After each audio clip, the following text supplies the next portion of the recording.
فاتحہ.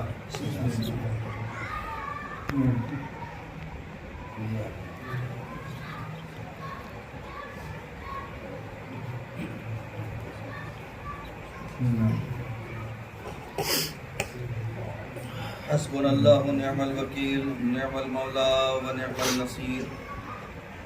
اعوذ باللہ من الشیطان الرجیم. بسم اللہ الرحمن الرحیم. الحمد للہ الذی ہدانا لہذا وما كنا لنہتدی لولا ان ہدانا اللہ. لقد جاءت رسل ربنا بالحق. الصلاة والسلام وعلى تحیۃ والاکرام سیدنا و مولانا ابی القاسم محمد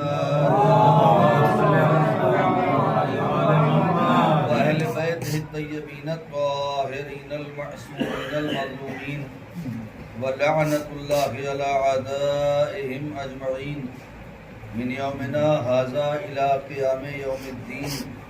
اما بعد فقد قال اللہ تعالی فی القرآن الکریم وقولہ الحق. بسم اللہ الرحمن الرحیم. وما خلقت الجن والانس الا لیعبدون. صلوات پڑھیں گے.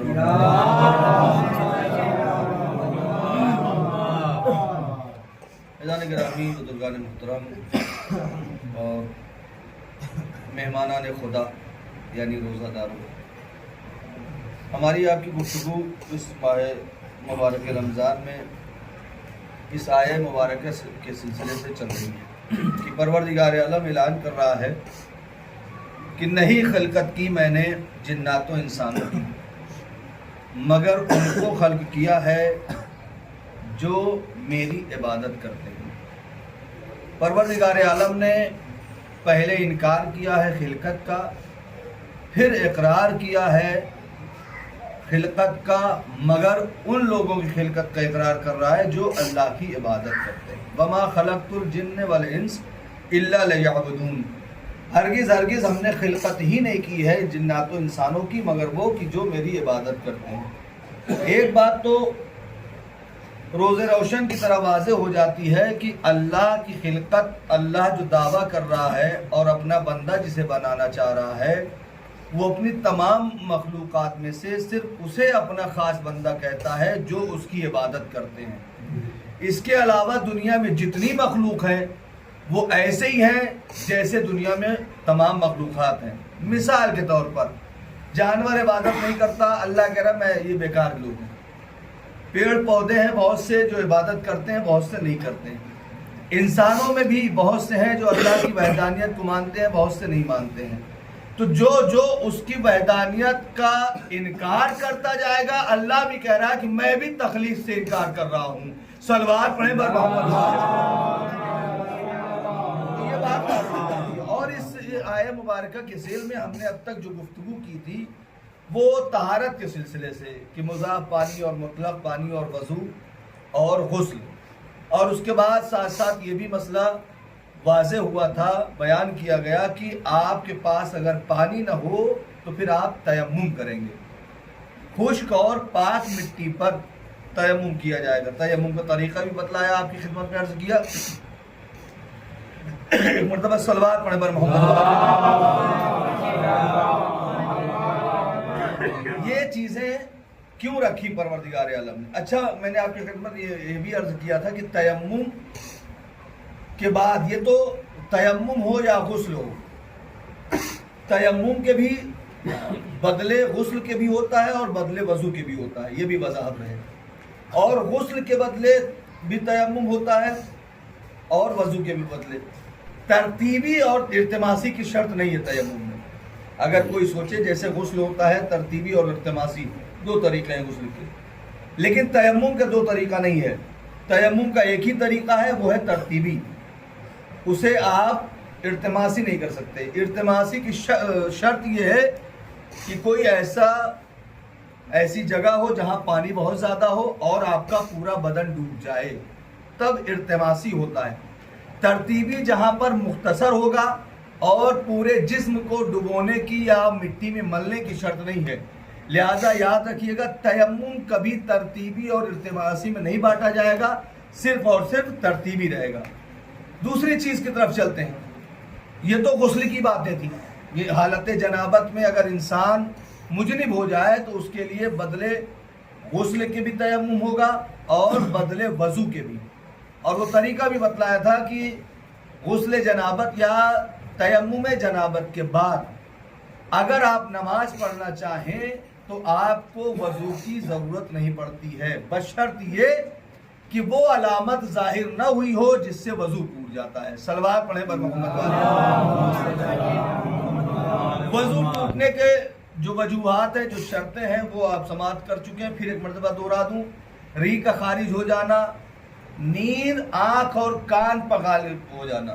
صرف آنکھ بند ہو جانا نیند نہیں کہلاتا ہے، نیند غالب آ جائے آنکھ پر بھی اور کان پر بھی، یعنی ایسی نیند آ جائے کہ آپ کی آنکھ بھی بند ہو اور آپ کے کان سے سنائی بھی نہ دے، ایسی نیند اگر غالب آ جاتی ہے تو آپ کا وضو ٹوٹ جاتا ہے، غسل ٹوٹ جاتا ہے۔ اگر جنابت کے غسل میں ہے تو آپ کو وضو کرنا پڑے گا نماز کے لیے، اور اگر آپ نماز کے لیے وضو کر چکے ہیں یا تیمم کر چکے ہیں تو آپ کو پھر سے تیمم یا غسل وضو کرنا پڑے گا۔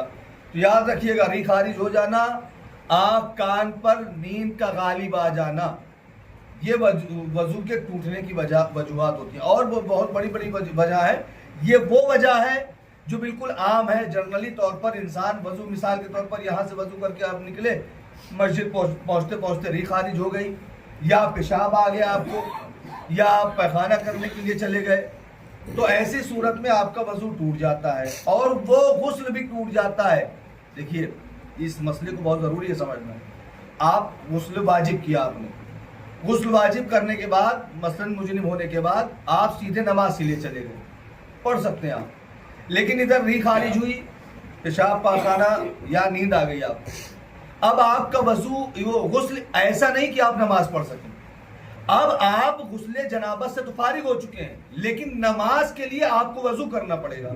اب ایسی صورت میں یہ کب ہوگا؟ غسل کرنے کے لیے آپ کے پاس پانی نہیں ہے، مثال کے طور پر اتنا پانی نہیں ہے کہ آپ غسل کر سکیں، لیکن اتنا پانی ہے کہ آپ وضو کر سکتے ہیں، اور کوئی چیز آپ کو مانے بھی نہیں ہے۔ مثال کے طور پر ایک لوٹا آپ کے پاس پانی ہے، گنگنا پانی، سردی کا موسم ہے، نقصان بھی نہیں دے گا یہ پانی، لیکن اتنا نہیں ہے کہ اس سے غسل کیا جا سکے۔ اب جو غسل تیمم کے بدلے کیا تھا وہ ٹوٹ گیا، تو اب آپ وضو کریں گے، ایسا نہیں کہ آپ تیمم کریں گے۔ صلوات پڑھیں پر محمد والے۔ اس مسئلے کو ضروری ہے سمجھنا ہے گرامی۔ غسل وہ تب تک وہ آپ کے اوپر واجب صحیح رہے گا جب تک یہ ٹوٹے گا نہیں۔ آپ نے تیمم کر لیا واجب غسل کے بدلے، ریح خارج نہیں ہوئی، پیشاب پاخانہ نہیں گئے، نیند غالب نہیں آئی، آپ جا کے نماز پڑھیے، لیکن ادھر یہ سارے علامات میں سے کوئی ایک علامت آپ کی ظاہر ہو گئی، اب آپ جب نماز پڑھنے کے لیے جائیں گے تو آپ وضو کریں گے، لیکن اگر پانی نہیں ہے تو پھر وضو کے بدلے تیمم کریں گے۔ یاد رکھیے گا اس چیز کو، اگر پانی ہے، ایک لوٹا پانی ہے یا اتنا پانی ہے، 3 چلو پانی ہے کہ آپ وضو کر سکتے ہیں، تو پہلے وضو کریں گے آپ۔ اگر اتنا بھی پانی نہیں ہے یا تھوڑا بہت زخم ہے اور آپ کو یہ خدشہ ہو کہ یہ پانی اس پہ لگنے کے بعد یہ نقصان کر جائے گا، پھیل سکتا ہے، اس کا زخم بڑھ سکتا ہے، تو ایسی صورت میں بھی آپ تیمم کر سکتے ہیں۔ شرط یہی ہے ذات گرامی کا کہ تیمم تبھی ہوگا، چاہے وضو کے بدلے چاہے غسل کے بدلے، جب آپ کو پانی نقصان دے یا پانی کی قلت ہو، پانی اتنا نہ ہو کہ غسل کر سکے۔ صلوات پڑھیں پر محمد والے۔ بات واضح ہو گئی۔ ایک چیز کی طرف اور متوجہ کرنا چاہوں گا، چلتے پھرتے کانوں میں آواز آ جاتی ہے۔ مثال کے طور پر آپ نے امرود کھایا تھا، اکثر اس لیے مثال دے رہا ہوں کہ اکثر امرود کا جو بیج ہے وہ دانتوں میں کہیں نہ کہیں پھنس جاتا ہے۔ آپ نے سحر میں امرود کھایا، آپ نے اچھی طریقے سے برش کر لیا، کلی کر لیا، آپ کو یقین ہو گیا کہ اب ہمارے دانتوں میں کچھ بھی نہیں۔ صبح نمودار ہوئی، پتہ چلا ایک دانہ نکل کے آ گیا، چلتے چلتے کانوں میں ایک آواز ٹکرائی ابھی کچھ دن پہلے کہ وہ روزہ ٹوٹ گیا۔ نہیں، روزہ ایسے نہیں ٹوٹتا۔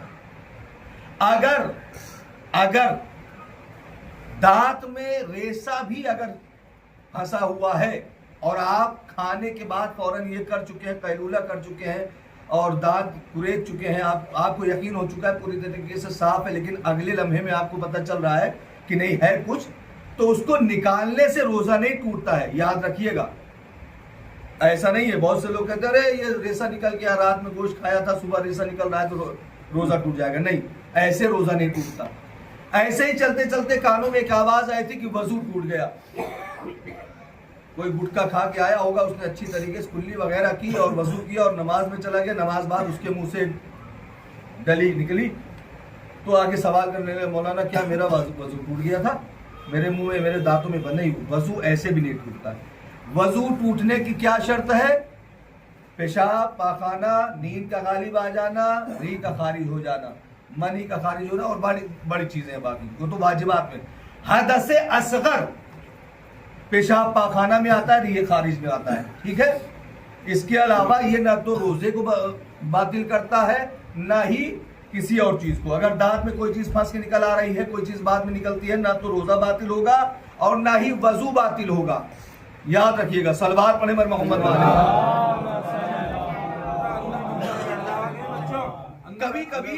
کبھی کبھی ایسا بھی ہوتا ہے کہ انسان غلطی سے ایک لقمہ کھا لیتا ہے. ایک مرتبہ اور صلوات پڑھیں بر محمد.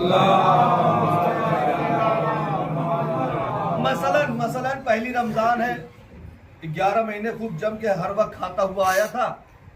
پہلی رمضان آ گئی, صبح سحر کھایا تھا, سب کچھ یاد ہے. صبح جیسے اٹھا, اس کی عادت ہے صبح پانی پینے کی, اٹھایا گلاس, ایک گھونٹ پانی پی لیا. اگلے لمحے ارے میں تو روزے سے تھا. تو ایسے میں روزہ نہیں ٹوٹتا ہے. اگر آپ نے ایک آدھ گھونٹ یا ایک آدھ بوند غلطی سے منہ میں ڈال لیا ہے تو روزہ نہیں ٹوٹتا ہے. اگر اس کے بعد ایک قطرہ بھی آپ نے منہ میں اندر ڈال لیا اور حلق سے اتار لیا تو روزہ ٹوٹتا ہے. یاد رکھیے گا. غلطی سے آپ ایک گھونٹ پانی پی لیا, آپ کو یاد آ گیا تو روزہ باطل نہیں ہوتا ہے. لیکن آپ کو یاد آ گیا, آپ سوچیں کہ ارے اب تو پی لیا ہے, پورا گلاس گٹک جائے, تو گناہ بھی ہے اور گناہ کبیرہ بھی ہے, روزہ بھی باطل ہوگا. ایسے روزے میں آپ کو ایک کے بدلے 61 روزے بھی رکھنے پڑیں گے اور گناہ کبیرہ میں بھی آپ کا شمار ہو جائے گا. صلوات پڑھیں پر محمد. تو یہ ساری چیز سمجھنے کی ضرورت ہے زانے گرامی کا. کبھی کبھی ایسا ہوتا ہے کہ چھوٹے چھوٹے بچے ہوتے ہیں, روزہ رکھنا چاہتے ہیں اور ماں باپ یہ کہہ کے روکتے ہیں کہ کمزور ہو, لاغر ہو. نہیں, انہیں شریعت بتائیے بیٹا آپ کے اوپر واجب نہیں ہے. یہ نہ بتائیے کہ آپ کمزور ہو جائیں گے, لاغر ہو جائیں گے, بیمار پڑ جائیں گے. یہ بہانہ غلط ہے زانے گرامی. آپ سیدھی شریعت بتائیے کہ آپ 15 سال کے ہوں گے تب آپ کے اوپر واجب ہوگا. اب اگر سوال کرے پھر بھی میں رکھنا چاہتا ہوں, ہاں بیٹا رکھو, مگر آپ کے اوپر مستحب ہوگا. آپ مستحب کی نیت سے روزہ رکھیں, بہت زیادہ ثواب ہے. دیکھیں زانے گرامی, واجب عینی کا اپنا ایک ثواب ہے, ایک کیفیت ہے, ایک پیمانہ ہے, ایک کسوٹی ہے اس کے ثواب کے حاصل کرنے کا جو واجب کا ہے. مثال کے طور پر اللہ نے کہا خشوع و خضوع کے ساتھ اگر 1 رکعت بھی نماز پڑھتے ہو تو اس کا اجر ضرور دیا جائے گا. پھر پیغمبر اکرم فرماتے ہیں کہ اگر آپ روزمرہ کی نماز پڑھتے ہیں اور نوافل ادا کرتے ہیں تو 1 رکعت کے بدلے 70 رکعت نمازوں کا ثواب ہوگا. پھر امام معصوم فرماتے ہیں کہ اگر کوئی نماز کے فوراً بعد پہلو بدلے بغیر, کچھ اور ذکر کرنے کیے بغیر تسبیح جناب فاطمہ زہرا پڑھتا ہے تو 11 رکعت نماز, ایسی نماز جو پیغمبر اکرم کے پیچھے ادا کی گئی ہو, ثواب ملتا ہے. صلوات پڑھیں پر محمد. یہ مستحب سمجھانے کی بات کر رہا ہوں زانے گرامی کا. تسبیح جناب فاطمہ زہرا بغیر پہلو بدلے, بغیر ادھر ادھر دیکھے, بغیر کچھ منہ سے نکالے, نماز تمام کرنے کے فوراً بعد اگر تسبیح زہرا کیا ہے جو روز آپ پڑھتے ہیں, اللہ اکبر, الحمدللہ, سبحان اللہ, جو آپ پڑھتے ہیں تسبیح, اسی کو بغیر کسی حرکت کے پڑھ لینا 11 رکعت نمازوں کے برابر. کون سی نماز؟ جو پیغمبر کے پیچھے پڑھی گئی ہو, حضور ختمی مرتبت کے پیچھے پڑھی گئی ہو. یہ ہے ثواب کا مرتبہ.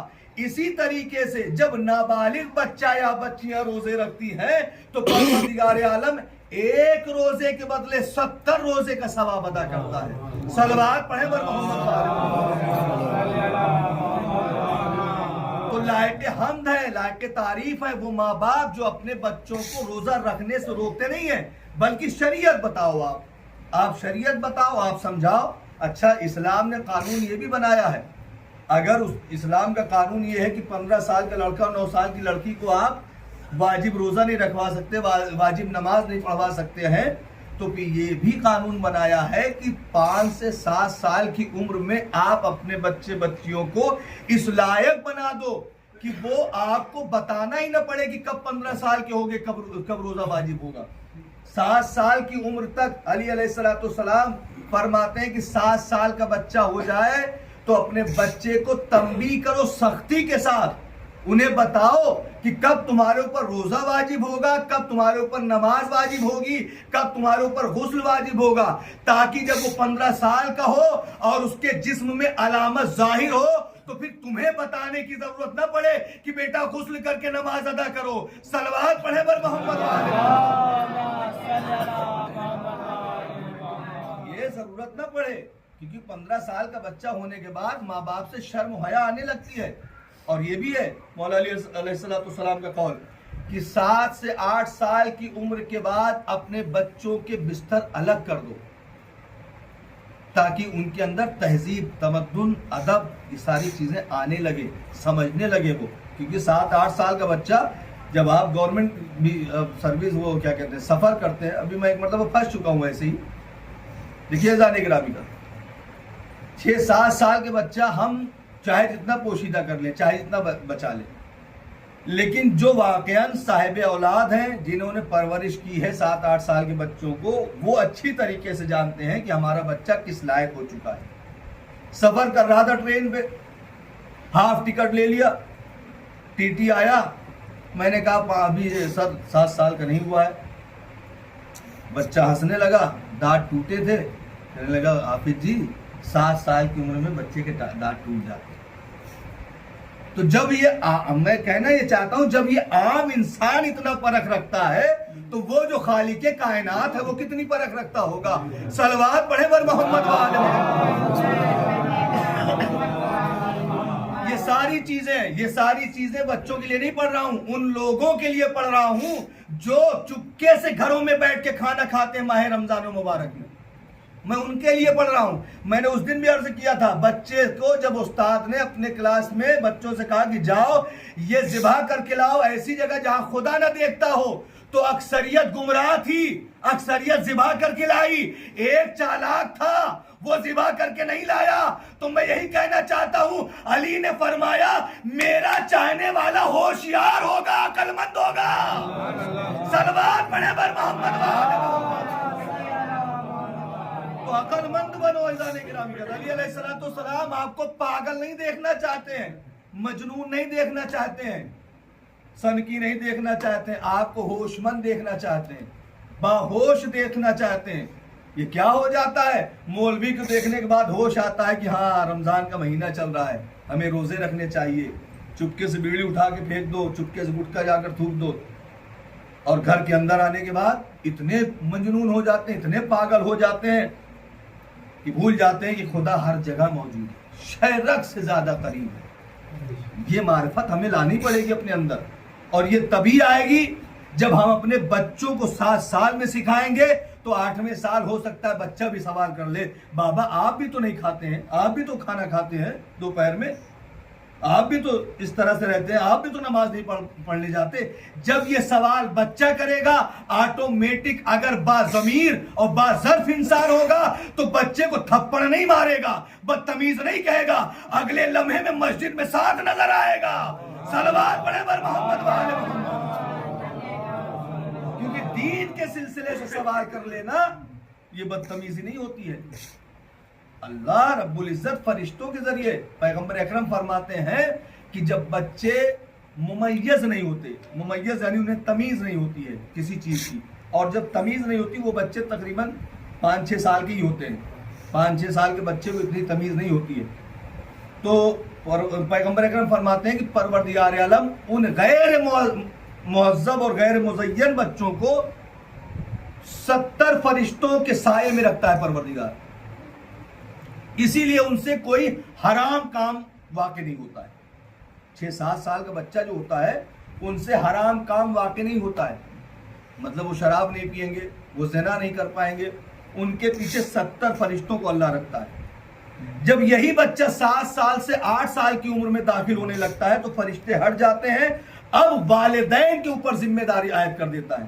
اور وہی فرشتے جو 6 سال تک ان کی حفاظت کرتے ہیں، وہی فرشتے ان کے دل و دماغ میں وہ سوال پیدا کر کے جاتے ہیں کہ اگر تمہارا باپ نماز نہ پڑھے بیٹا سوال کر لینا، اگر روزہ نہ رکھے بیٹا سوال کر لینا. اب سوال کرتا ہے بچہ کیوں کر لوں، یہ تو میرے بابا ہیں. کہا اس لیے کر لینا کہ جو تمہیں تہذیب سکھانے والا ہے وہ بات تہذیب ہے یا نہیں ہے. صلوات پڑھے بر محمد والے محمد. تفسیر نور الثقلین میں لکھا ہے کہ بچوں کے حفاظت کے لیے 70 فرشتوں کو اللہ معین کر دیتا ہے کہ ان کی حفاظت کرو. اور وہی 70 فرشتے پھر دور ہو جاتے ہیں جب 7 سے 8 سال کی عمر میں داخل ہونے لگتا ہے بچہ. کیوں؟ کیونکہ اب والدین کی ذمہ داری آتی ہے کہ ان کے اوپر شریعت کے ہر قانون کو سمجھاتے ہوئے چلو. اسی لیے جب آپ کورس دیکھیں گے تنظیم المکاتب کا یا دینی تعلیم کا بڑے مدارس میں بھی آپ دیکھیں گے تو اسی انداز سے پڑھایا جاتا ہے کہ جب 7-8 سال کا بچہ ہوتا ہے، جب سوم اور چاروں میں پہنچتا ہے تو شریعت کے قانون اتنے سمجھا دیے جاتے ہیں کتاب اصول دین کتاب کے ذریعے سے کہ اب وہ نماز یاد کرانے کی ضرورت نہیں پڑتی ہے، یاد کر لیتا ہے. وہ پڑھنے لگتا ہے، اس کے اندر عادت آنے لگتی ہے. اور جب پنجم میں پہنچتا ہے تو کہا جاتا ہے کہ وہ آدھا سے زیادہ مولوی ہو جاتا ہے. پنجم کی جو اصول دین کتاب ہے وہ اتنی موٹی سی ہے. نماز سے لے کر بھاری سے بھاری اور بڑا سے بڑا سوال اس میں حل کیا گیا ہے. نماز میت تک سکھائی جاتی ہے. اس کے اندر ہے، اس میں کفن چیرنے کاٹنے کا بھی طریقہ بتایا جاتا ہے. کیوں یہ چیزیں رکھی گئی ہیں؟ اس لیے رکھی گئی ہیں تاکہ ماں باپ کو بھی شرمندگی نہ اٹھانی پڑے. اور جوانی کے عالم میں جب 15-16 سال کا بچہ ہو جائے تو معاشرے والے دیکھنے والے بھی کہیں ہاں یہ فلاں کا بیٹا ہے، تبھی تو نمازی نظر آ رہا ہے. صلوات پڑھیں بر محمد والے محمد. اب یہ بچے یاد رکھیں کہ تمہاری زندگی سے، تمہارے اعمال سے، تمہارے کردار سے، تمہاری گفتگو سے، تمہاری چال سے تمہارے والدین کی اوقات پتہ چلتی ہے. یاد رکھیے گا بچے اگر بد زبان ہے تو یہی کہا جائے گا کہ ہاں ہوتا ہے، یہ ہوتا ہے. اگر گھر کے اندر ہر وقت گالی گلوچ رہے گی تو میں گارنٹی لیتا ہوں کہ باہر نکلنے کے بعد اس کا بیٹا بھی ویسے ہی گالی دے گا. جس انداز میں وہ بات کرتا ہوگا اسی انداز میں بات کرے گا. جتنی اہمیت اس کی نگاہ میں مجلس کی ہوگی اتنی ہی اہمیت اس کی نگاہ میں بچے کی بھی نگاہ میں ہوگی. جتنا مرتبہ نماز کا روزے کا ماں باپ کی نگاہ میں ہوگا اتنا ہی مرتبہ اتنا ہی معیار بچے بھی سمجھیں گے اس کا. جیسے آپ کے اندر ہوگی کیفیت ویسے ہی بچوں کے اندر کیفیت ہوگی. کیوں؟ اس لیے کہ امام علی علیہ السلام فرماتے ہیں بچے کورے کاغذ کی طرح ہیں، کورے کاغذ کی طرح ہیں. چاہو تو کالی سیاہی گرا کر اسے گندا کر دو اور چاہو تو کالی سیاہی میں قلم ڈال کر اسے بہترین رائٹنگ میں لکھ سکو. یہ آپ کی مرضی. چاہو تو ایک کورا کاغذ رکھو، اس پہ کالک گرا کر اسے گندا کر دو، کالک لگ جائے گی. اب وہ پیج کس لائق ہے؟ کسی بھی لائق نہیں، کسی کو دکھلانے کے لائق بھی نہیں رہے. لیکن اگر اسی سیاہی کا استعمال قلم کے ذریعے ہو جائے تو پھر وہ حق کی زبان بن جاتا ہے. صلوات پڑھیں بر محمد والے. حق کی زبان بن جاتا ہے. ذان گرامی کا اسی سیاہی کو قلم کے ذریعے، قلم کیوں؟ قلم کیا چیز ہے؟ نون والقلم، قرآن مجید میں قلم کا ذکر آیا ہے. اللہ قسم کھا رہا ہے. کیوں قسم کھا رہا ہے؟ یہ قلم کرتا کیا ہے؟ قلم صرف یہ نہ سمجھیے کہ ایک لکڑی کو کاٹ کر ایک تکونا بنا دی جائے کوئی چیز وہ قلم ہے. قلم اس کا مطلب نہیں ہوتا ہے. قلم یہ ہوتا ہے کہ زندگی کو صحیح رخ تحریر کرنے کا نام قلم ہے. قلم صرف لکڑی کو نہیں کہا جاتا ہے، صرف پینسل کو نہیں کہا جاتا ہے. قلم کا مقصد یہ ہے کہ اگر آپ اپنے اولاد کو صحیح ترتیب دے رہے ہیں، صحیح تربیت دے رہے ہیں تو اس کی زندگی پر جو صحیح تعارف کرا رہے ہیں، لکھ رہے ہیں نا، وہ قرآن کی آیت کے ذریعے لکھا جاتا ہے. بس فرق یہ ہوتا ہے جب ہم ظاہری قلم چلاتے ہیں تو الف با تا کی نظر آتا ہے، جب ہم زبان کی قلم چلاتے ہیں تو کردار نظر آتا ہے. صلوات پڑھے بر محمد والے محمد. اسی لیے اذان گرامی کر پیغمبر اکرم نے ایسی قلم کا بھی اہتمام کیا جو الف با تا حروف تہجی کو تحریر کرے، اور ایسی قلم کا بھی اہتمام کیا جس کو سننے کے بعد، دیکھنے کے بعد، پڑھنے کے بعد کہا جاتا ہے نا ہم چہرہ پڑھ لیتے ہیں، بتائیے کہیں چہرے پہ لکھا ہوا ہے؟ کوئی قلم چلی ہے؟ نہیں، یہ وہی والی قلم کی لکھائی ہوئی ہے جس کو وہ نگاہ پڑتی ہے جو باضمیر انسان ہوتا ہے۔ ہر کوئی نہیں پڑھ سکتا اس چہرے کو، لیکن ہاں وہ پڑھ لے گا جو بغیر دکھنے والی قلم، بغیر دکھنے والے حروف کو جانتا ہوگا۔ اور وہ کیا ہے جو بغیر دکھنے والا حروف ہے؟ وہ وہی حروف ہے جو آپ کو 7 سے 8 سال تک کے بچوں کو اپنی زبان سے سکھانا ہے، اپنی زبان سے، اپنے کردار سے، اپنے روزمرہ کی زندگی میں اٹھنا بیٹھنا، کھانا پینا، دسترخوان، یہ ساری چیزیں جب یہ اپنے کردار میں رکھیں گے، اپنے عمل میں رکھیں گے، پیچھے جو چلنے والا بچہ ہے وہ خود بخود سمجھ جائے گا کہ کھانا کھانے سے پہلے ہمیں ہاتھ دھلنا چاہیے، لقمہ اٹھانے سے پہلے بسم اللہ کرنا چاہیے، جو دسترخوان سے اٹھو تو ہمیں دعا کرنی چاہیے، سب سیکھتا چلا جائے گا۔ یہ وہی والی قلم ہے، یہ وہی تحریر ہے جو نظر نہیں آتی، لیکن بچے کے کورے کاغذ جو دماغ ہے کورا، اس پر تحریر ہوتی چلی جاتی ہے۔ اب جیسے 15 سال کا بچہ ہوگا، علامت ظاہر ہوگی تو اب ماں باپ سے سوال نہیں کرے گا میں کیا کروں، وہ فوراً اٹھے گا، غسل جنابت کرے گا، اور ہو سکتا ہے مسجد کی طرف جائے کہ آج ہم پر نماز واجب ہو گئی ہے، صلوات پڑھے بر محمد وآل محمد۔ اور رضوان گرامی کا یہ طہارت کا سلسلہ، طہارت کا تعلق صرف ہماری ظاہری زندگی سے نہیں ہے، طہارت کا تعلق ہمارے باطن سے جڑا ہوا ہے۔ بغیر طہارت کے نہ تو اہل بیت کی محبت آ سکتی ہے ہمارے دلوں میں، اور نہ ہی ہم اللہ رب العزت کی عبادت تک پہنچ سکتے ہیں۔ کیا قرآن نے نہیں کہا انما یرید اللہ لیذھب عنکم الرجس اہل البیت ویطہرکم تطہیرا؟ صلوات پڑھے بر محمد وآل محمد۔ کیا قرآن اس بات کی گواہی نہیں دے رہا ہے کہ اہل بیت کے نزدیک کوئی بھی نجاست نہیں آئے گی؟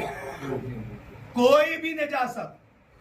اب اللہ جب نجاست کی بات کرے گا تو صرف پیشاب پاخانہ کی بات نہیں کرے گا، وہ روحانی نجاست کی بات کرے گا، اور جسمانی یعنی ظاہری اور باطنی دونوں نجاست کی بات کرے گی۔ اب اگر دیکھیے ظاہری نجاست میں پیشاب پاخانہ، منی، مردار، خون، کتا، سور، یہ ساری چیزیں آتی ہیں۔ باہری نجاست کیا ہے؟ باہری نجاست میں جھوٹ، غیبت، یہ ساری چیزیں آتی ہیں۔ یہ ساری چیزیں، سارا جڑ جو ہے نا جھوٹ اور غیبت سے ہے۔ یہ باطنی نجاست، جو نظر نہ آئے نجاست وہ باطنی ہے، جو ظاہر ہو جائے ہمیں دکھائی دے وہ ظاہری نجاست۔ جھوٹ بول کر ہم نکل جاتے ہیں، ہمیں دکھائی نہیں دیتا۔ آپ سوچتے ہوں گے کہہ رہے کیسے نہیں، ہم تو دیکھ لیتے ہیں، کہاں دیکھ پاتے ہیں بتائیے؟ اگر میں یہاں سے بیٹھے بیٹھے کسی کے اوپر الزام لگا دوں، آپ دیکھ رہے ہیں؟ آپ نے نہیں دیکھا، آپ صرف اس لیے اس کو ایکسپٹ کر رہے ہیں کیونکہ آپ میں اور اس کی نہیں بنتی ہے۔ یعنی ایک ذاتی دشمنی کے تحت کسی کے اندر عیب نکال دینا، یہی باطن نجاست ہے۔ ذان گرامی کا صلوات پڑھے بر محمد وآل محمد۔ اور اس باطن نجاست کا استعمال بنو امیہ نے شام میں امام علی علیہ السلام کے مقابلے میں کیا ہے سب سے زیادہ۔ ظاہری نجاست کا کام نہیں کیا اس نے باطنی طور پر کیا کرتا تھا؟ علی نماز نہیں پڑھتے، جھوٹ۔ علی روزہ نہیں رکھتے، جھوٹ۔ علی شریعت محمدی پہ عمل نہیں کرتے، جھوٹ۔ اور اس قدر جھوٹ پھیلایا تھا کہ شام کے لوگ سمجھتے تھے کہ واقعی علی کون ہے؟ بغیر نمازی اور محمد کے سپاہی۔